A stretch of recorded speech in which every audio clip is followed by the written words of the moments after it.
Hi, this is Robert Stellick with Blue Planet Surf, and here's some video from our coaching and time trial clinic where we practice our buoy turns. I'm just showing some video here off my iPhone.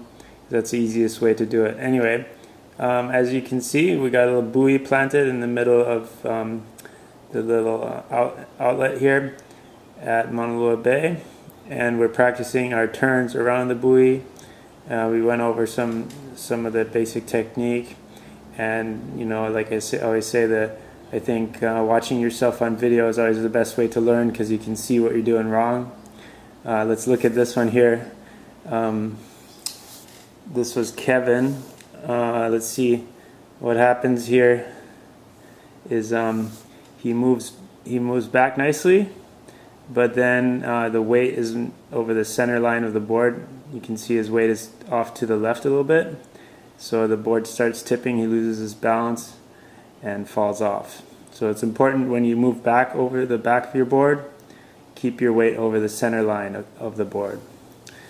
Alright, and anyways, as I was saying, watching yourself on video is always the best way to learn and see exactly what you're doing, because a lot of times what you think you're doing and what you're actually doing is not really the same thing. So here's a crossbow turn, very nice, and yeah. So here's Marge, and she likes to paddle backwards. Usually we don't encourage paddling backwards because you kind of slow down, but Marge does it well by getting her paddle way over to the outside, away from the board on the inside of the turn, which makes the board turn more efficiently than having the paddle close to the board, obviously. So whenever you want to do a turning motion, use your paddle out as far as possible instead of close to the board. Here's Hopper, steps back nicely, and this is a move I like to do too, is getting the paddle behind the board, kind of using it like a rudder. You can bring the paddle all the way around behind the tail, and that gives you a real nice steering motion. And then as soon as you on your new course, move your weight forward again. Here Hopper's kind of waiting a little bit too long to move his weight forward again. If you get your weight forward quicker, back into your trim position, you can accelerate easier. Here is that's Dennis doing a turn, crossbow turn. Here comes Audrey, nice.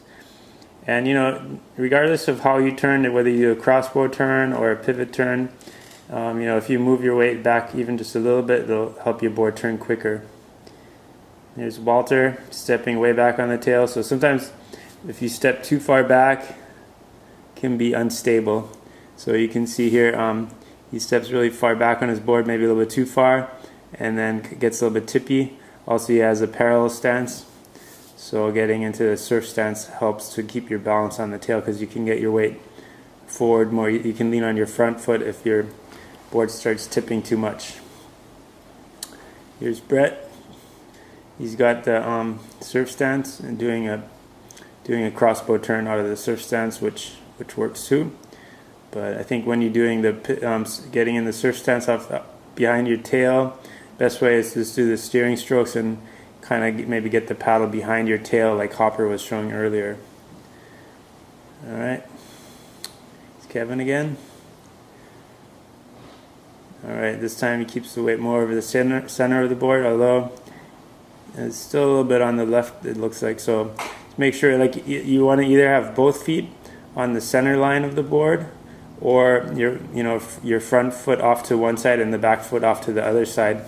The important thing is that you keep the center of your weight right over the middle of the board, so your weight isn't on the left or the right side of the board. It makes it a lot harder to stay balanced, obviously.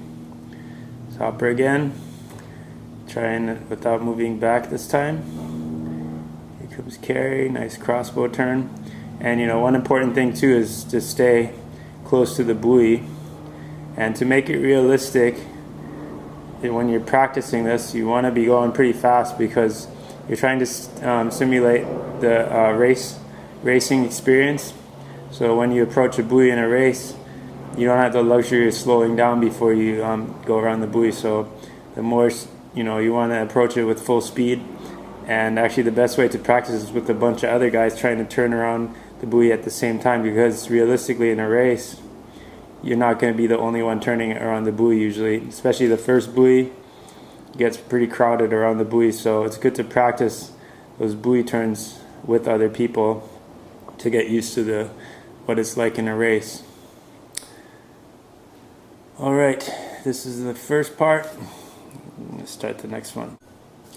Okay, so on this second little video, it's a little bit shorter. I asked him to turn around the buoy the other way.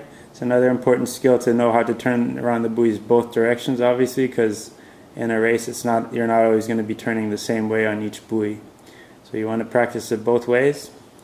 Try to make a tight turn around the buoy. In a race you don't want someone else to cut on your inside and kind of push you to the outside of the turn. So it's good to stay close to the buoy, make a tight turn, and try to come around quickly, and then get back forward on your board and accelerate out of that turn quickly. Alright, here's Jimmy doing a nice pivot turn, moving back and then forward again, accelerating out of it. Very good. Here's Dennis. Nice work. Kevin. Let's see how he does on this tack. Good. Yep, so he uses the crossover steer to initiate the turn. Here's Marge doing that too. Good. Nice. Alright. Anyone else coming? Alright, here's Hopper. Let's see how he does. Yeah, so obviously usually doing a front side or a turn where your paddle is on your inside is easier than if you have to twist around and do it the other way. So usually it's easier to do the turn one side than the other side. And just now, let's go back here. This is actually kind of what happens in a race. See how Hopper does a wide turn, and then Carrie comes on the inside. She does a nice tight turn around the buoy and passes Hopper right here. So, and a lot of times in the races, that's where the position changes happen and the turns, because in the straightaways sometimes it's really hard to pass someone. The board speeds in the same division, if everyone's on a 12-6, the board speeds are going to be really similar, especially you kind of hit that hull speed, and no matter how hard you paddle, it can be hard to go faster. So the buoy turns are a lot of times where the changes happen in the positioning. So really important to practice those, I think, if you're serious about racing. Although luckily in Hawaii, most of our races are downwinders where there's not really a lot of turns involved. So this is more like for races like the paddle style, or we had the Paddle Fest in Waikiki with a lot of turns. So anytime you're getting ready to race in a race that has a lot of turns, this is what you want to do, practice your buoy turns. Alright, so that's it. Thanks for watching, everyone. Aloha.